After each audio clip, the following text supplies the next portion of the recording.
लोकसभा में नेता विपक्ष राहुल गांधी लगातार युवाओं की आवाज बने हुए हैं, चाहे वो युवाओं के बीच जाकर उनकी समस्याएं सुनना हो या फिर सरकार से युवाओं के मुद्दे पर सवाल पूछना। राहुल गांधी की इस सक्रियता ने बीजेपी की चिंता बढ़ाई हुई है। ऐसे में बीजेपी की तरफ से उन्हें रोकने की कोशिशें भी की जा रही है, जैसा कि उनके प्रयागराज के कार्यक्रम को लेकर भी किया गया। लेकिन राहुल के तेवरों के आगे सरकार को भी बैकफुट पर आना पड़ा है। तो क्या है ये पूरी खबर, जानेंगे इस रिपोर्ट में। लोकसभा में नेता विपक्ष राहुल गांधी को रोकने की बीजेपी की सारी कोशिशें फेल हो गई हैं। दरअसल राहुल गांधी लगातार युवाओं की आवाज उठा रहे हैं, युवाओं के मुद्दे पर मोदी सरकार को घेर रहे हैं, जिससे पहले से ही सरकार की हवाइयां उड़ी हुई हैं। और अब जब राहुल 8 अगस्त को प्रयागराज में अपने छात्रों की गूंज कार्यक्रम के जरिए युवाओं के साथ सीधे संवाद करने जा रहे हैं, तो उनके इस कार्यक्रम को ही रद्द कराने की कोशिशें की गई। कार्यक्रम के 48 घंटे पहले वेन्यू की इजाजत निरस्त कर दी गई, जिस पर बवाल मच गया। इस फैसले को लेकर बीजेपी बुरी तरह घिर गई। इसे लेकर सरकार पर हमला बोलते हुए कांग्रेस सांसद प्रियंका गांधी ने कहा, वो डर रहे हैं, वो नहीं करवाना चाह रहे हैं। प्रोग्राम हमेशा करते हैं और ये यूपी में तो ये हमेशा होता है। हमारे साथ तो जब मैं यूपी में थी तो हर चीज के लिए परमिशन नहीं मिलता था तो नजरबंद कर लेते थे।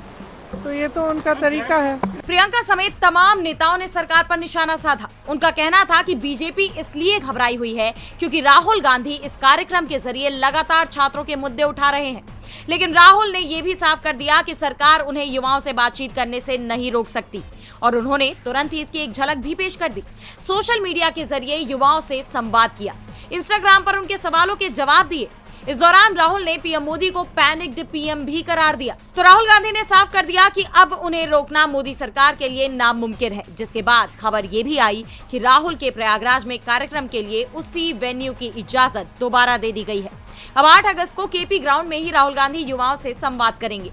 इस बातचीत को लेकर राहुल ने एक वीडियो जारी कर कहा, मैं एक बात को 100% एक्सेप्ट करता हूँ कि आज के हिंदुस्तान में जो हमारे स्टूडेंट्स हैं, चाहे वो एजुकेशन हो, चाहे वो रोजगार हो, उनका आज हिंदुस्तान में भविष्य नहीं है और इसको हम सबको मिलकर बदलना है। आपकी एनर्जी के साथ, आपकी आवाज के साथ हम मिलकर इस प्रॉब्लम को रिजॉल्व कर सकते हैं। वहीं अपने आने की जानकारी देते हुए राहुल गांधी ने एक्स पर पोस्ट भी किया है और युवाओं से कहा है कि प्रयागराज आ रहा हूं, देश के उस शहर में जहां सबसे ज्यादा नौजवान तैयारी करते हैं। एक बात साफ है, यहाँ का हर छात्र जानता है कि सिस्टम बेईमान हो चुका है। आपकी मेहनत में कोई कमी नहीं, कमी उस सिस्टम की नीयत में है जो आपकी मेहनत का दाम नहीं देती। पेपर लीक, रुकी भर्तियां, सालों का इंतजार और जवाबदेही किसी की नहीं। कोटा में छात्र बोले, देहरादून में फिर आवाज उठी और दिल्ली में इन्हीं बच्चों पर लाठियां चली, सिर्फ सवाल पूछने के लिए।